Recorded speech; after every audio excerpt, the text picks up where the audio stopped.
Olivier Amaison a un CV qui laisse plutôt rêveur. Il obtient son bac à 16 ans et étudie aussitôt la médecine. Dès ses débuts, les professeurs qu'il côtoie le qualifient de génie. Pendant son service militaire, il est affecté comme médecin aspirant auprès de Raymond Barre. Pianiste exceptionnel, au point que le maestro Rubinstein lui-même l'encouragera à poursuivre, il choisira finalement de prêter ses mains à la cardiologie. Il part alors aux États-Unis et devient cardiologue dans le plus prestigieux hôpital de New York. Là-bas, sa carrière décolle. Et pourtant, en secret, le médecin souffre. Depuis l'enfance, il se sent esclave d'une terrible anxiété qui le dévore mentalement et physiquement. Alors, quand il ne travaille pas, il trouve refuge dans l'alcool, au point d'en devenir complètement dépendant. Je buvais par cuite, ça commençait, ça durait jusqu'à ce que ça s'arrête, jusqu'à ce que j'en puisse plus. C'était parfois 5 jours, parfois 10, parfois 12.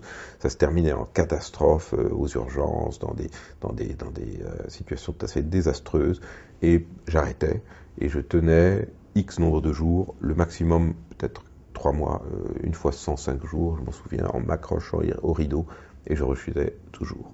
Pour s'en sortir, il va tout essayer et s'entourera des meilleurs. Il suit de nombreuses et coûteuses cures de désintoxication, des psychanalyses et tente toutes les thérapies qui existent aujourd'hui. Mais rien ne fonctionne contre son alcoolisme. C'est un article du New York Times qui le met sur la voie du baclofène. Ce vieux médicament créé pour soigner les spasmes musculaires atténuerait aussi les addictions. Il va alors consacrer tout son temps à consulter sur Internet chaque publication scientifique sur le sujet, notamment les tests réalisés sur des rats. Dans tous les résumés d'articles, il était écrit que l'effet dépend de la dose, était dose dépendant. C'est-à-dire, à faible dose, le rat continuait de consommer, quelle que soit la drogue, et à une dose seuil, le rat s'arrêtait net et ne reprenait plus. Là, je me suis dit, peut-on transposer cela à l'homme ? Renseigné par des spécialistes sur la non-dangerosité du médicament, même à haute dose, il décide alors de l'expérimenter sur lui-même. Il sera son propre cobaye. Un jour, donc en début 2004, le 9 janvier exactement, je commence mon protocole en montant les doses exactement comme me l'avaient dit les neurologues, montant donc par palier.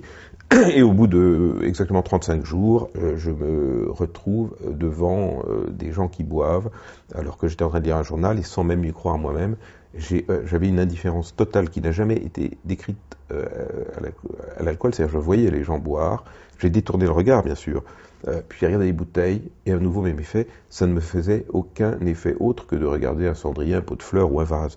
C'est un état que je n'avais jamais connu avant, un état de bien-être que je ne connaissais pas, je n'avais plus d'anxiété, je dormais magnifiquement la nuit, j'avais une estime de moi que je n'avais jamais eue auparavant, et je vis maintenant depuis donc les 5 ans une vie que je n'aurais même pas pu imaginer auparavant.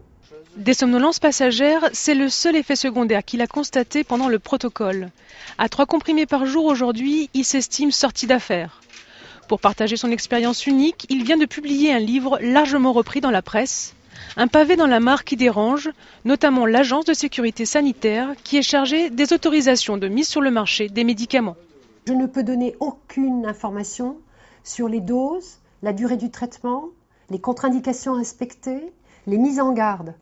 Donc il est évident que nous ne pouvons qu'inciter à la prudence et dire que tant que nous n'aurons pas fait cette évaluation et que nous n'aurons pas diffusé nos conclusions, nous ne pouvons absolument pas, d'une part, évidemment, nous positionner et surtout pas nous encourager à la prescription, ça c'est évident. Ceci étant, bon, le médecin a sa responsabilité de prescrire, y compris dans une indication qui n'a pas l'autorisation de mise sur le marché, et il en prend la responsabilité. Si les médecins s'accordent à dire qu'ils sont favorables à des essais thérapeutiques, ils restent majoritairement opposés à l'utilisation du baclofène dans le cadre de sevrage alcoolique. Il n'est pas possible actuellement de l'utiliser largement sans avoir des certitudes plus importantes. Parce que, par exemple, il peut y avoir des effets secondaires, parce qu'on n'a pas à utiliser des produits dont on n'est pas certain de l'effet.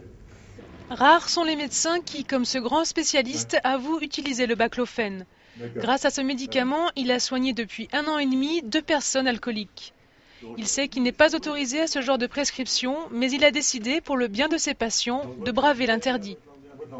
C'est une relation de confiance entre les patients et le prescripteur, et que dans ces conditions, on doit pouvoir prescrire du baclofène en prenant un risque.